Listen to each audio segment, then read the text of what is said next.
j'avais rencontré Jean Mercure, metteur en scène, comédien, directeur du théâtre de la ville, grâce à un autre metteur en scène, Jean Deschamps, qui dirigeait à l'époque le festival de Carcassonne. Il avait, pour son édition 1973, décidé de célébrer la Méditerranée et cherchait des pièces qui pourraient illustrer ce thème. Nous ne nous connaissions pas. Il me téléphona un soir en me demandant si cela m'intéressait d'écrire quelque chose sur cette Mare Nostrum pour son festival. Surpris et flatté par sa proposition, je lui réponds que j'allais y réfléchir. Vite, s'il vous plaît. Je vous appelle dans 3 jours. Comment? Pourquoi? Je n'en sais rien, mais dans la nuit, l'idée me vient soudain de réécrire l'Odyssée. À 25 ans, la mégalomanie n'est pas toujours un défaut, elle est souvent fille de l'enthousiasme. Emporté par la houle, la folie et le génie de cette histoire, j'écris en un mois une première version de mon Odyssée, entraînant Ulysse et ses compagnons dans une fantaisie baroque dirigée par un Zeus très efféminé dans un Olympe salle de bain, d'où il lance des éclairs de rage en tirant sur une chasse d'eau. Pour le reste, tout le monde est là. Le cheval de Troie, le cyclope, Nausicaa, oui. Les sirènes, les lotos, Circé, le cheval de Troie, le cyclope, Pénélope, enfin bon, etc. Quant au monde des morts, c'est un palace 1880 où il est éternellement 17 h, les défunts y boivent du thé, vêtus d'élégants habits.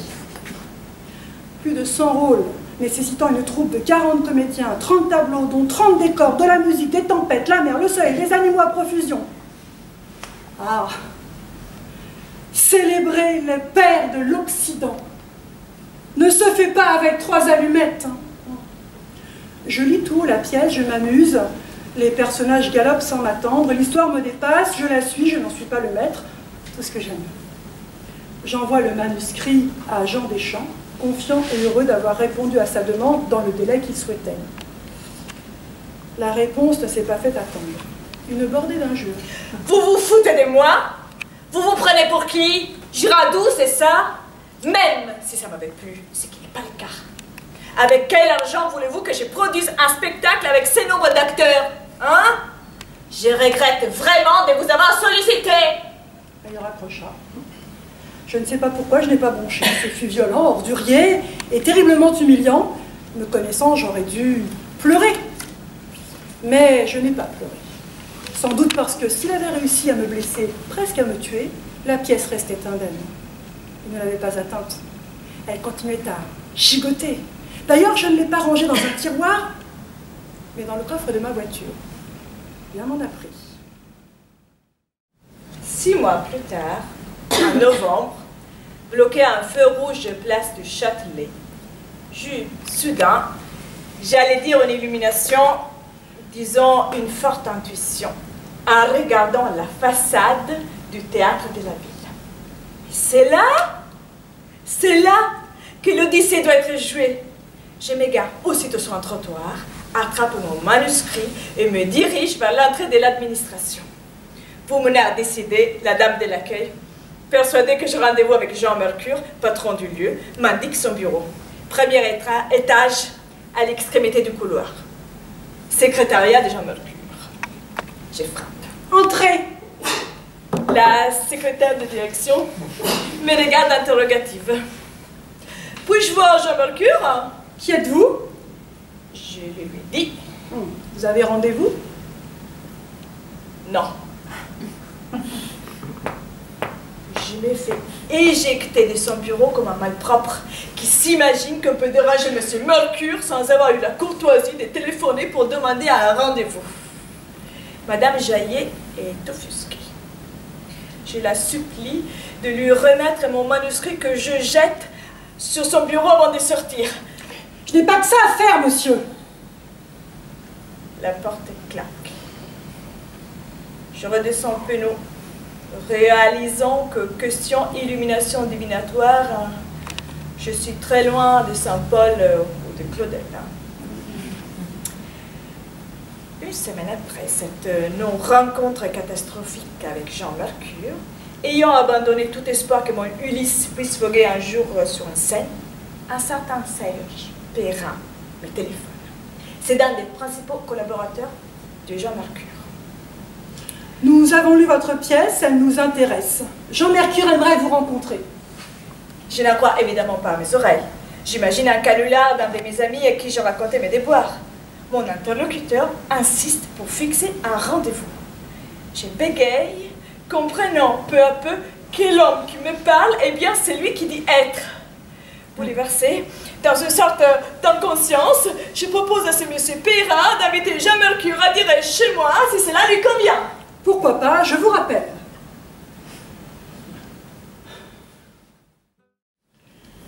« 21h déjà. Toutes les 10 minutes, je me penche à la fenêtre. Le cœur battant, personne dans la rue. Plus de 20 minutes de retard. Il ne viendra pas, je le sais. Comment ai-je pu croire qu'un des directeurs de théâtre les plus prestigieux de Paris viendrait dîner chez un écrivain inconnu de 25 ans qui lui avait jeté un manuscrit à la hussarde un mois auparavant? Sa secrétaire allait me téléphoner demain, excusant Jean Mercure. Bon, je n'avais pas dû peser lourd à côté de l'arrivée impromptue d'un chorégraphe balinais ou d'un maître de la mise en scène roumain. Laurence, mon épouse, dans le petit bout de cuisine qui occupe une partie du couloir, se débat avec un bœuf bourguignon, sa spécialité, que je lui avais demandé de mijoter jusqu'au chef-d'œuvre. Le retournant, elle s'inquiète du temps de cuisson. À bout d'angoisse, je lâche prise et lui avoue que nous allons probablement le manger tous les deux. C'est à ce moment précis qu'il me semble entendre une voiture ralentir. Je me précipite une fois de plus à la fenêtre. Une Peugeot 206, crème, grimpe sur le trottoir et s'arrête en bas de chez moi. Un petit homme aux cheveux gris, gabardine beige, en descend. Et il se dirige vivement vers la porte d'entrée de l'immeuble. C'est lui. Je n'arrive pas à le croire. Je me penche pour vérifier, oui, c'est lui. C'est Jean Mercure, le directeur du théâtre de la ville, qui vient dîner chez moi.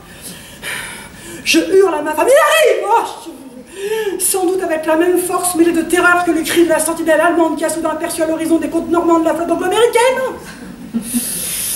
Ce soir va débarquer chez moi l'une des puissances les plus considérables de la galaxie théâtrale parisienne.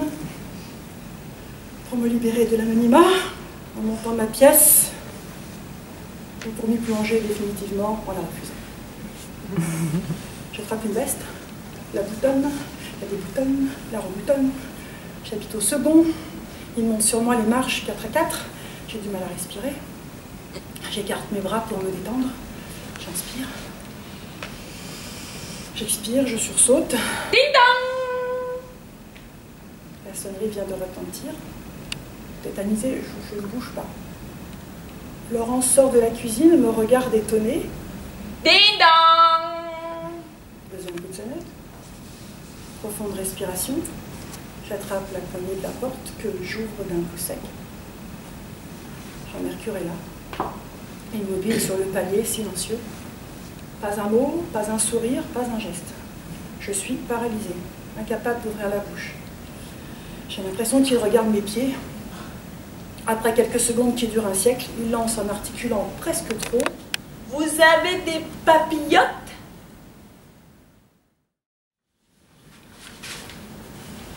Vous avez des papillotes? Des papillotes? Oui, j'espère que vous avez des papillotes.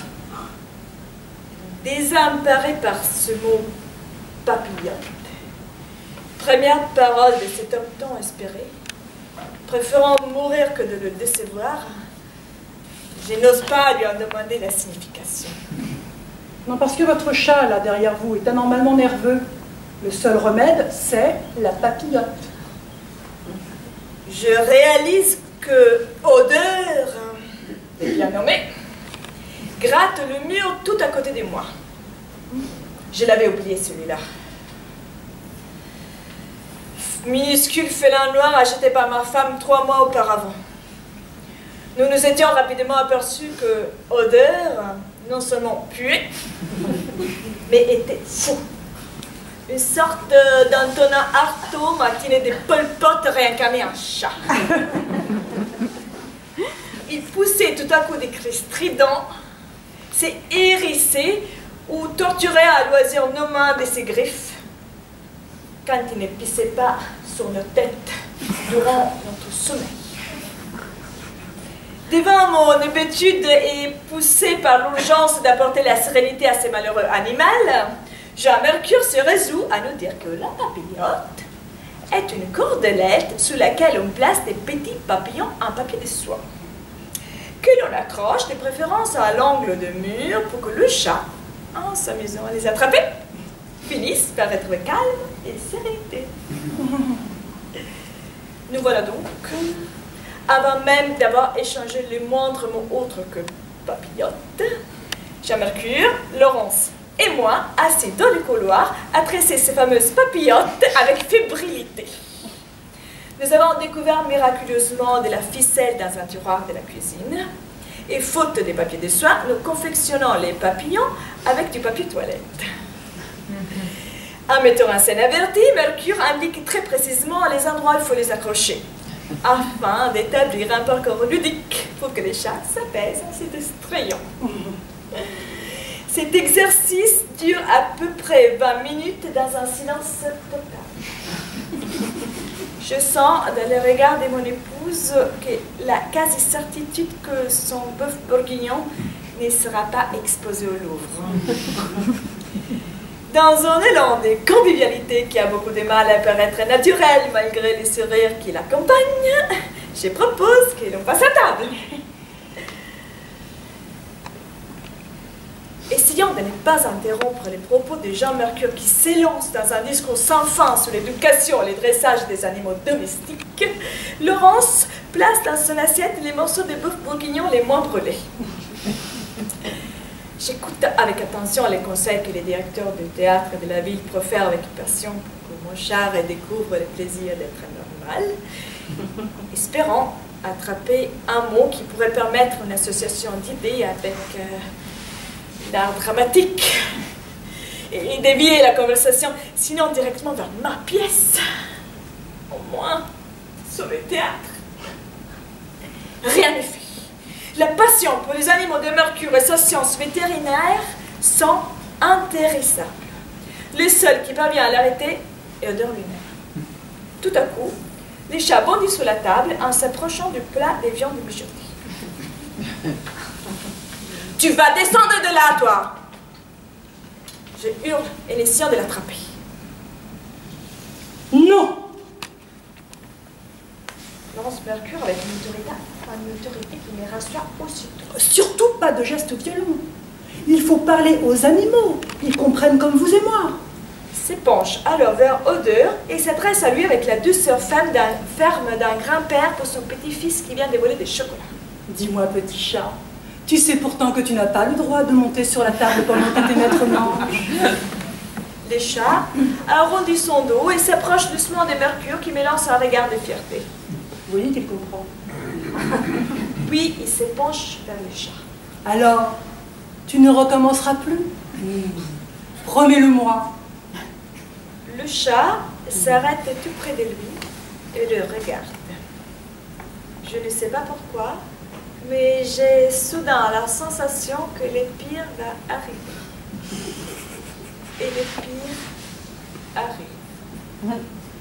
Avec la rapidité de l'éclair, Odeur lance sa patte sur le visage de Mercure qui gémit horriblement. L'une de ses griffes vient de lui transpercer la paupière.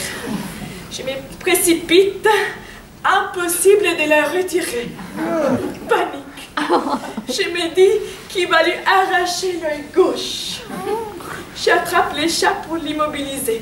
Si je tire, l'œil va suivre. Laurence court chercher la boîte à pharmacie. Je supplie Mercure de ne pas bouger. Il saigne. Je parviens. Comment? Je ne sais pas. La terreur pour soudain vous transformer en chirurgien inspiré. Toujours est-il que j'arrive à extraire la griffe du chat sans entraîner les globes oculaires. La demi-heure qui suit est entièrement consacrée à désinfecter et pincer l'œil de Jean Mercure. qui subit avec une dignité muette la pose d'un sparadrap, plaquant de son sourcil à sa pommette de gauche un coton imbibé d'alcool à 90 degrés. Wow. J'attrape discrètement le chat, maîtrise mon envie de l'étrangler et je l'enferme dans les toilettes à l'extrémité du couloir. Le repas reprend. Façon de parler car il n'est pas encore commencé. Malgré le léger sourire de Jean Mercure qui signifie que pour lui rien de grave ne s'est passé, tout cela n'est qu'un épisode tout à fait normal, voire attendu dans la relation homme-chat, je ne parviens pas à prononcer un mot ni même à en concevoir un tant mon estomac est noué. Laurence héroïque tente un « Voulez-vous de la salade, monsieur Mercure ?» Le directeur lève sa main droite pour signifier son refus. De la gauche, il repousse discrètement les morceaux de bourguignon sur le bord de son assiette, sélectionnant les pommes de terre qui lui apparaissent comme la seule chose mangeable dans ce ragoût cramé. Tout à coup, comme par miracle, une vague idée prend forme dans mon cerveau pour tenter d'aborder ma pièce. Je décide de rapprocher cet accident avec Ulysse, dont le voyage est lui aussi parsemé de monstres, sirènes, magiciennes et autres tempêtes. Oh, mais puis soudain, l'évocation du cyclope m'apparaît comme une fausse route.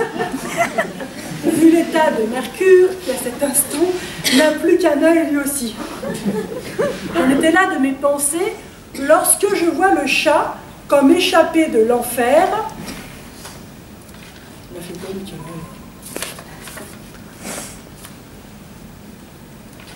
Excusez-moi, je sais pas le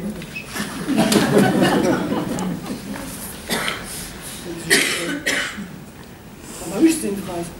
J'en étais là de mes pensées lorsque je vois le chat comme échappé de l'enfer, entrer dans la pièce et sauter à nouveau sur la...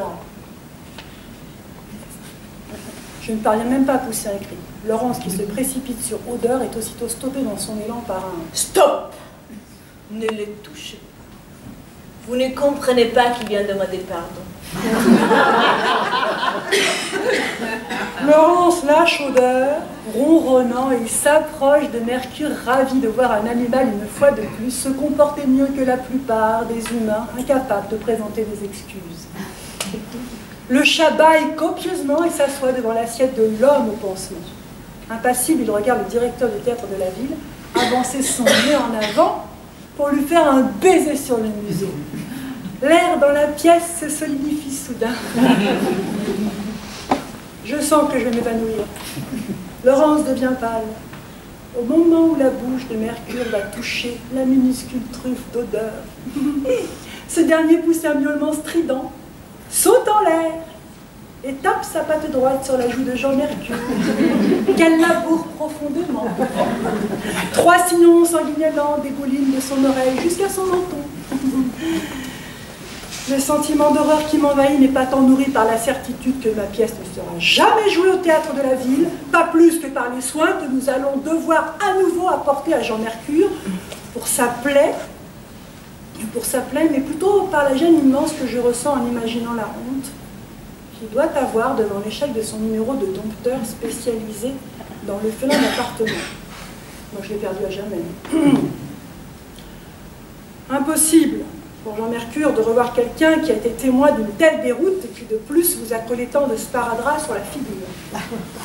J'étais déjà conscient qu'un bienfait ne restait jamais impuni, surtout dans ce métier.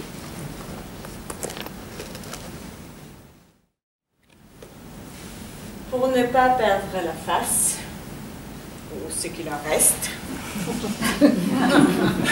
Mercure avale une demi-part pochée, son œil l'étant ainsi. Puis, prétextant un rendez-vous très tôt le lendemain matin, nous demande l'autorisation de se retirer. Une main sur sa joue, maintenant un coton rougi de sang. Il traverse sans se retourner le couloir où pendent les papillotes. La porte d'entrée se referme dans un bruit sec derrière lui. Nous n'avons pas dit un mot de la pièce. Mon abattement est tel que je me demande si le mieux ne serait pas que je me jette par la fenêtre. Mais je tomberai probablement sur lui, sortant de l'immeuble. Il mourrait, et pas moi. Non, non, non, non, non, non, non, non. Les emmerdements, ça suffit pour la soirée. Nous nous regardons avec Laurence, et par je ne sais quel dérèglement de nos cellules, un peu comme une mayonnaise qui tourne, notre affliction se transforme soudain en un fou rire inextinguible. 10 jours plus tard, Serge paiera le téléphone à nouveau, en me disant que si dans les mois qui suivent, Arthur Miller n'a pas donné de réponse pour sa pièce La création du monde, Jean Mercure a décidé qu'on monterait l'Odyssée au théâtre de la ville. C'est bien évidemment l'un des mois les plus longs de mon existence. Au bout de 30 jours, aucun signe de vie d'Arthur Miller. Mercure n'a qu'une parole. L'Odyssée pour une tasse d'été sera programmée pour la saison 1973-1974. Il acceptera que j'en fasse la mise en scène. Il y a des moments où la vie vaut la peine d'être vécue avec un chat.